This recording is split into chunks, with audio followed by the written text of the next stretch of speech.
A sailor is sick, and the sea won't stop moving. It's 2,000 years ago. His ship has been at open water for weeks. His stomach churns with every wave, and there's no doctor aboard, no medicine chest, no way to reach land for days. He's pale, weak, barely able to stand, so the men around him do the only thing they know. They dig into the cargo, break off a piece of a pale, twisted root, and press it into his hands. Chew, they tell him. Slowly. Ginger. That's the medicine. A root so ordinary that today you can buy a piece for the price of a candy bar and forget it in the back of your fridge. But for thousands of years, people didn't forget ginger. They carried it across deserts. They sailed into storms for it. They paid fortunes for it. And here's the strangest part of the whole story. They were never fully sure why it worked. They just knew, somehow, that they trusted it. Different empires trusted it. Different healers trusted it. People who never met, who spoke different languages and lived thousands of miles apart, all reached for the same small root, and even called it by almost the same name. This is the real mystery. And it isn't why does ginger taste good? Why did people on opposite ends of the earth, who had never heard of one another, all come to trust and treasure this one root? And how did a plant you can hold in one hand end up quietly tying their worlds together? The question is bigger than a spice. It's a question about us, about how strangers separated by oceans can end up sharing the very same things without ever meaning to. And the answer takes us from a sick sailor to a forest that no longer exists, to a Roman table, to a kitchen you might be standing in right now. Let's begin where the whole story began, in the quiet of a forest, long before anyone had ever tasted it. Chapter 1. Before ginger traveled. Picture a world without the things you take for granted. No fridge, no freezer, no medicine cabinet, no spice rack. For thousands of years, that was normal life. And it came with three big problems. The first problem was food. It was often plain. Grains, beans, boiled roots. Meals filled your belly, but they rarely made your mouth come alive. People wanted flavor. They craved it, the way you might crave something sweet on a boring afternoon. The second problem was staying well. People got sick a lot. Bad stomachs, fevers, aches that came in the cold. There were no pills, no pharmacies. When your body hurt, you looked around for whatever might help. You tried leaves, bark, seeds, and roots. You learned by trying. Sometimes it worked, sometimes it didn't. The third problem was distance. Travel was slow and dangerous. If you journeyed far, your food had to last. But fresh food spoiled fast. Meat rotted. It could even make you sick. So people were always searching for anything that could keep food safe a little longer or hide the taste when it went bad. Flavor, medicine, keeping food. Three needs, always tugging at people. And somewhere in the warm, wet forests of Asia, part of the answer was already growing. It just hadn't been found yet. It didn't look like much. Long green stalks reaching up toward the shade, narrow leaves, and hidden under the soil, a fat, pale, twisted stem that most people would have walked right past. But when someone finally broke it open, everything changed. The smell hit first, sharp and warm and fresh. Then the taste. A bite that tingled on the tongue and spread heat down the throat, all the way to the belly. It could wake up a dull meal. It could warm you on a cold night. And people quickly noticed it seemed to settle an upset stomach. One thing to remember before we go on. Before ginger connected civilizations, it didn't belong to anyone. It belonged to the forest. Chapter 2. The root people refused to leave behind. Now, here is a mystery that still puzzles scientists today. If you go looking for wild ginger, the exact kind we cook with, growing free in the forest right now, you won't find it. It isn't there. The ginger in your kitchen doesn't grow on its own in the wild anymore. Not anywhere on Earth. That sounds impossible, but it's true. Over thousands of years, people shaped this plant so much and grew it so carefully that it became something that needs human hands to survive. Every ginger plant today is grown from a piece of another ginger plant. We plant it, we dig it up, we plant it again, break the chain, and it would slowly disappear, which tells you something powerful. People didn't just find ginger, they kept it. Generation after generation, on purpose. They refused to let it go. But where did that begin? Most evidence points to the warm islands and coasts of Southeast Asia. This is where people first started growing ginger for real, choosing the best plants, tending them, and passing them on. Historians don't agree on every detail, and some of the trail is lost to time. But the deep roots of this story seem to reach into that green, tropical corner of the world. And from there, ginger got on the move, thanks to some of the greatest sailors the world had ever seen. Long ago, seafaring people set out across the open ocean in canoes. They traveled farther than almost anyone before them, island to island, all across the vast blue Pacific. And when they packed for these journeys, they didn't just bring food and tools, they brought their most important plants.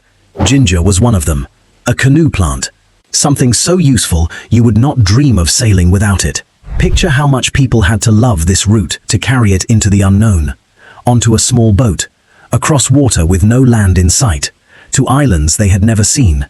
But ginger was easy to love, because ginger was easy to carry. You didn't need seeds or careful planting. You just brought a piece of the root. It stayed alive for a long time. You could dry it, and dried ginger lasted even longer, sometimes for years. It didn't spoil quickly like fruit or meat. It packed small and light. So it traveled. It reached India. It reached China. In both places, people didn't just cook with it. They built whole traditions of healing around it. We'll get to that soon. For now, hold on to one simple idea. People didn't only eat ginger, they carried it. And a thing that people carry everywhere is a thing that is about to change the world. Chapter 3. The spice that connected civilizations. Let's step into a market, thousands of years ago. Close your eyes and picture it. Dusty ground, crowded stalls, voices shouting prices in languages you don't know. The smell of animals, smoke, and dozens of foods cooking at once. And somewhere in that crowd, a man is loading up his animals and his boat for a very long trip. He is a merchant. His whole life is buying in one place and selling in another. And in his sacks, wrapped and packed with great care, is dried ginger. To him, this root is not a snack. It is treasure. Because he knows something simple and powerful. What is common where he lives is rare somewhere far away. And rare things are worth a fortune. So he sets out. For weeks, maybe months, he moves. Over land, his animals kick up dust on hot roads. By sea, his ship rocks over endless waves.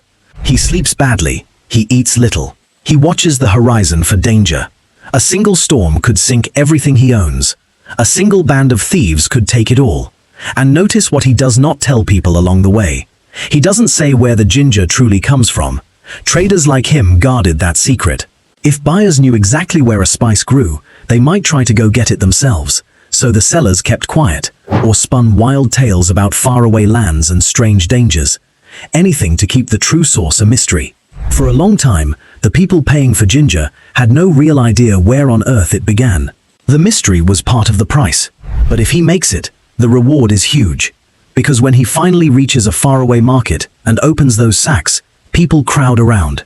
They have never smelled anything like it, or they have only smelled it a few times in their lives.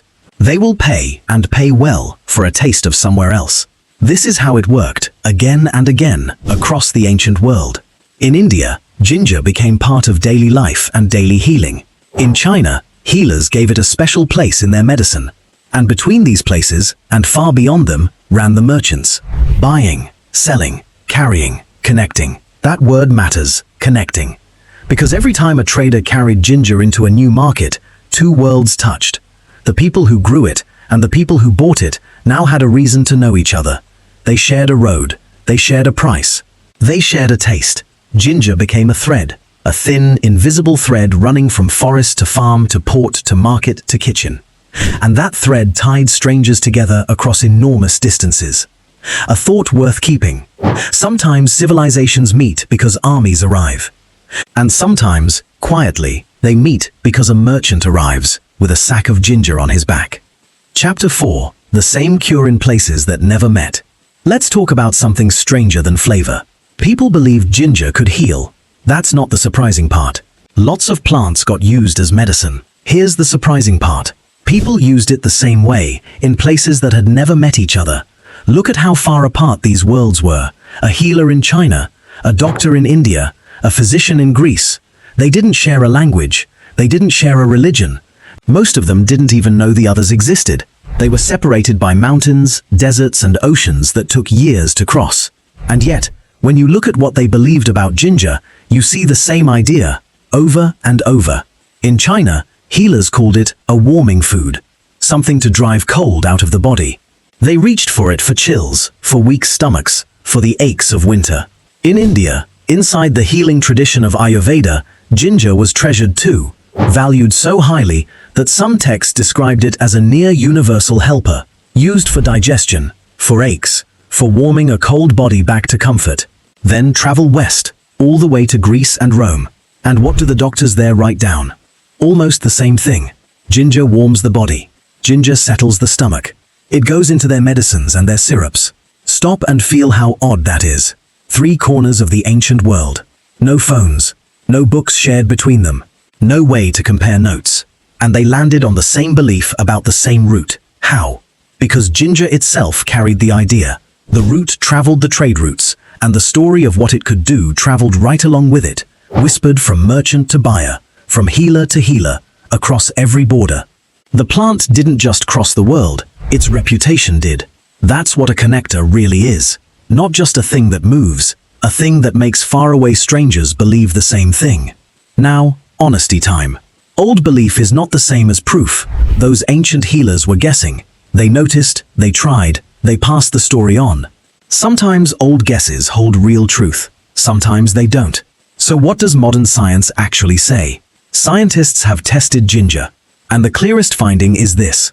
It can genuinely help with certain kinds of nausea, that queasy, sick to the stomach feeling. The best evidence is for nausea in pregnancy. There's decent evidence for motion sickness and for feeling sick after an operation. Inside ginger are natural compounds called gingerols and shogaols. Scientists think these are part of why it can calm an uneasy stomach, working on the same body signals that make us feel sick. But scientists stay careful. Many studies were small. Some results were mixed. For some illnesses, the evidence is weak or unclear. Ginger is a gentle helper, not a cure, and not magic. Still, look at the whole picture. Long ago, 3 separated civilizations trusted the same root for nearly the same reasons. And thousands of years later, science quietly confirmed that at least part of that shared, borderless hunch was right. They agreed before they could even talk to each other. That's connection. Chapter 5. The Spice That Crossed Oceans. Now the story gets bigger, much bigger. Because ginger was about to cross the widest gaps in the ancient world and land on the tables of one of history's greatest empires. Picture the sea routes that stitched the old world together. Ships hugging the coasts of the Indian Ocean. Traders moving between India, Arabia, and Africa. Goods passing from hand to hand, port to port, like a message whispered across half the planet. For a long time, much of this trade ran through Arab merchants. They were masters of these routes. They knew the winds, they knew the harbors, they knew the buyers. Ginger and other spices flowed through their hands on the long trip west. And far away, in the Roman Empire, people were desperate to buy. Rome loved spices, not only for food, but for perfumes, for medicines, for religious offerings. And ginger was among the prizes they craved. But getting it to Rome was an epic journey. Follow one piece of ginger. It starts in the warm east. It's traded onto a ship. It crosses the Indian Ocean, sails up the Red Sea, and reaches a busy port. From there, it's carried overland to a great river, then floated down toward the sea again, and finally loaded onto another ship bound for Rome's harbors. Now imagine you are a sailor on one of those ships. You've been at sea for weeks. Your hands are rough from the ropes. You miss solid ground. You miss your family. But you signed on for this journey, because if the cargo makes it, there's good money waiting at the other end. The sun is brutal. The water stretches out forever. Your ship is packed with precious cargo, and every wave is a small gamble. For days, the sea is calm, almost peaceful. You let yourself hope. Then one night the wind changes. The sky turns black. Waves climb like walls. The ship groans and tips. Men shout. Ropes snap. Rain slaps your face so hard you can barely see. Everyone grabs whatever they can and fights to keep the cargo and their lives from sliding into the deep. All night you hold on, praying to see the morning. Some ships didn't survive nights like that.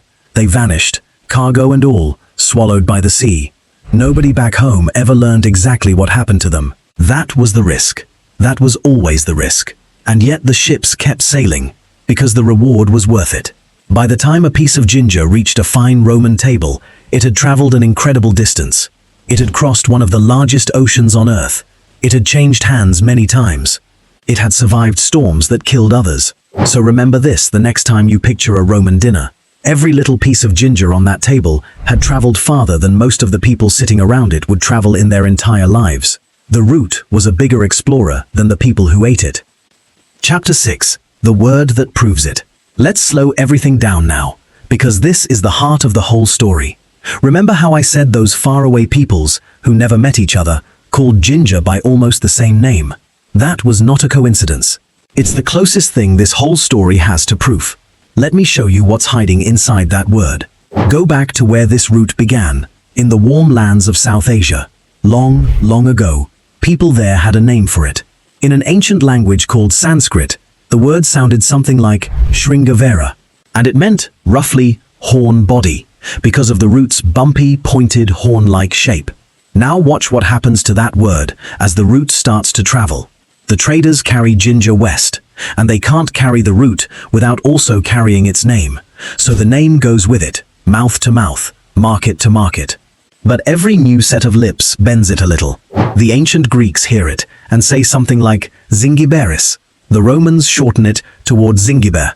It slides into Old French, softening. It crosses into English, and after centuries of use, it wears down into the plain little word you say today, Shringavera, Zingiberis, Zingiber, ginger. Say them in a row, and you can almost hear it happening, like the same stone tumbling down a river, getting smoother at every bend, but never becoming a different stone. Here is the wow. When you stand in your kitchen and say ginger, you are speaking a word that began in South Asia thousands of years ago. It has been passed unbroken through the mouths of Indian farmers, Arab traders, Greek doctors, Roman cooks, French bakers, and English shopkeepers. Every one of them handed it to the next. You didn't invent that word. You inherited it. From people you'll never meet, who lived in worlds you'll never see. And think about what that means. Those civilizations never sat down together. They never signed anything. Many of them never even knew the others existed, but they all touched the same root, and they all passed along nearly the same word for it. That word is a footprint, proof that the root walked through every one of their lives. Most things that connect the world are loud: wars, empires, kings. But this connection is silent, and it's sitting in your mouth right now. A single small word, worn smooth by thousands of miles and thousands of years, quietly linking you to everyone who ever passed it along. Some spices become luxury. This one became something stranger and deeper. It became a word the whole world agreed to keep. Chapter 7. When Europe wanted ginger. Centuries pass, and Europe falls hard for ginger. By the Middle Ages, ginger had become one of the most wanted spices in Europe. People adored it, but there was a problem. It was wildly expensive.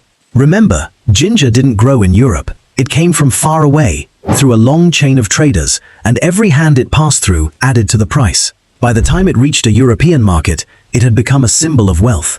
How expensive was it? At one point, a single pound of ginger could cost about as much as a live sheep. Read that again. A pound of a spice, for the price of a whole animal you could raise for wool, milk, and meat. That's how precious this root had become. So ginger was a food for the rich, and it slipped into their sweets. Europeans began mixing ginger into cakes and treats, and out of this came something you probably know very well: gingerbread. The story of gingerbread is old and a little tangled. People had made sweet, spiced honey cakes since ancient times. Over the centuries, cooks in Europe turned ginger into cakes and cookies, sometimes shaped into fancy figures. Gingerbread showed up at fairs and festivals. There were even special gingerbread fairs, whole markets built around this one spiced treat.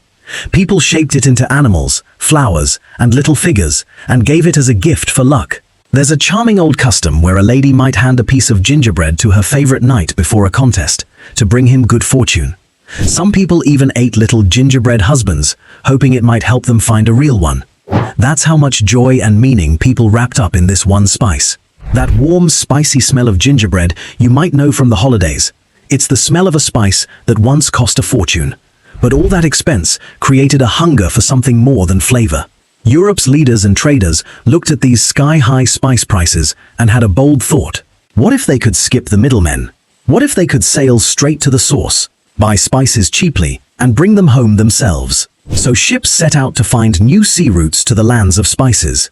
This was one of the sparks behind the great age of exploration. Now, let's be fair and accurate here. Ginger alone did not send those ships across the world. It was part of a much bigger picture. Pepper, cinnamon, cloves, nutmeg, gold, and the dream of new trade, all of it pulled explorers onto the sea. Ginger was one prize among many, but it was a real prize. Once European ships reached the spice lands, powerful trading nations began to compete. The Portuguese, the Dutch, the English, each racing to control the flow of spices and the fortunes that came with them. So look closely at what was really happening. When people paid those enormous prices, they weren't only paying for taste. They were paying for distance, for the sheer staggering journey the spice had made. They were buying the miles. Chapter 8. The route that never stopped traveling. For most of this story, Ginger moved slowly, on foot, on camels, on wooden ships pushed by wind. Then the world sped up. New machines changed everything. Steamships crossed oceans without waiting for the wind. Railways carried goods across whole countries in days instead of months. Suddenly, moving a spice across the planet wasn't a life-risking adventure anymore. It was just business. And Ginger loved this new world. Remember, ginger was always easy to move. It stored well, it dried well, it didn't spoil quickly. Now, with fast ships and trains, it could travel farther and cheaper than ever before. The route that had once cost a fortune slowly became something almost anyone could buy. Farmers in warm parts of the world grew more and more of it. Ginger spread far beyond where it started, into new countries and new farms across the tropics. What was once rare became common. But the biggest leap was still to come. For thousands of years, ginger had only ever known half the world. Asia, Arabia, Africa, Europe. It had never once touched the Americas, because until now, the two halves of the planet barely knew each other existed. Then European ships crossed the Atlantic, and they carried ginger with them. In the warm islands of the Caribbean, the roots sank into new soil and thrived, tended by many different hands far from home. Soon, ginger grown on one side of the world was sailing back across the ocean to the other. Look at what just happened. Ginger had connected the last two pieces of the map, the old world and the new world, tied together by the same small root growing in both. The connector had finally reached the whole planet. Today, ginger is a global crop. India grows the most of it by far. Other countries like China, Nepal, Nigeria, and Indonesia grow huge amounts too. Millions of pounds move around the world every year, and it comes in more forms than ever. There's fresh ginger, the knobby root you slice at home. There's dried ginger. There's ginger ground into fine powder for baking. There's ginger brewed into tea, and ginger candy, and ginger stirred into fizzy drinks. Meanwhile, scientists kept studying it, testing those old beliefs with real experiments. As we saw, they found genuine evidence that ginger can ease certain kinds of nausea, while being careful not to promise more than the science shows. The ancient trust in ginger and the modern testing of ginger now sit side by side. So the route never really stopped traveling, it just changed its ride. From canoe to camel to sailing ship to steamship to railway, to the trucks and planes that carry it today. From a forest treasure to a royal luxury, to something sitting quietly in almost every kitchen on earth. Same route, same warm, spicy bite. A journey that simply never ended. Chapter 9. The spice in your kitchen. Now come back to today. To right now. To a kitchen you might know. Look around, and ginger is everywhere, if you know where to look. It's in the sizzle of a stir-fry, where a few slices hit a hot pan and fill the whole house with that sharp, fresh smell. It's in countless dishes across Asia, where cooks reach for it as naturally as reaching for salt.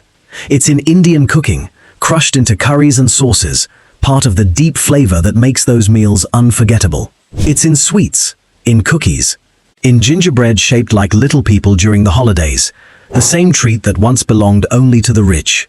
It's in drinks, in ginger tea sipped when you feel under the weather, in fizzy ginger ale and spicy ginger beer, in the warm mug someone hands you when your stomach feels off. And it's in the health aisle, where ginger shows up in the middle of modern wellness trends, in shots, teas and supplements, riding a wave of people looking for natural remedies. Some of that is backed by real science, like ginger's calming effect on nausea. Some of it is just hope and marketing. It's smart to know the difference. What's remarkable is this. You can walk into an ordinary supermarket, almost anywhere in the world, and buy a piece of ginger for a tiny amount of money. No danger, no storms, no pirates, no months at sea. You just pick it up and put it in your basket. And that simple, boring moment, buying ginger without a second thought, is actually the end of one of the longest stories in human history. A story that took thousands of years and thousands of miles to reach your hand. The story didn't end in some ancient market. It didn't end on a Roman table or at a medieval fair. It ended in your kitchen. Today, with you. Conclusion. So let's finish where all of this was always heading. A kitchen. Quiet. Ordinary. Maybe yours. Someone stands at the counter and picks up a piece of ginger. They slice it, thin and easy, the way people have for thousands of years. They drop it into a mug and pour hot water over the top. Steam curls up. That warm, spicy smell fills the air. Nothing about it feels special. It's just a cup of tea on a normal day. But look closer at that little slice of root. Hidden inside it are the forests of Asia, where its ancestors first grew in the shade. The early people who found it, loved it, and refused to leave it behind. The sailors who carried it across the ocean in canoes. The farmers who tended it. The healers in China and India who trusted it. The merchants who risked everything to carry it to strangers. Inside that slice are Roman markets and ocean storms, Arab traders and medieval fairs. A pound of spice once worth a whole sheep. Explorers chasing the taste of faraway places. Steamships and railways, and the long, slow journey from luxury to everyday.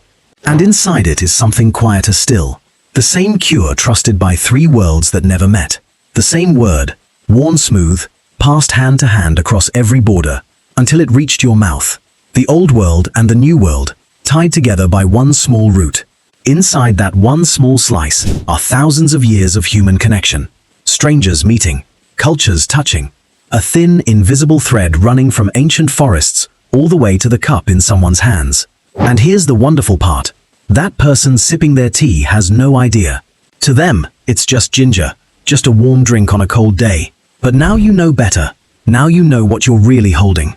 Every slice of ginger carries one of history's longest journeys, from the forests of Asia to kitchens all around the world. You'll never look at it the same way again.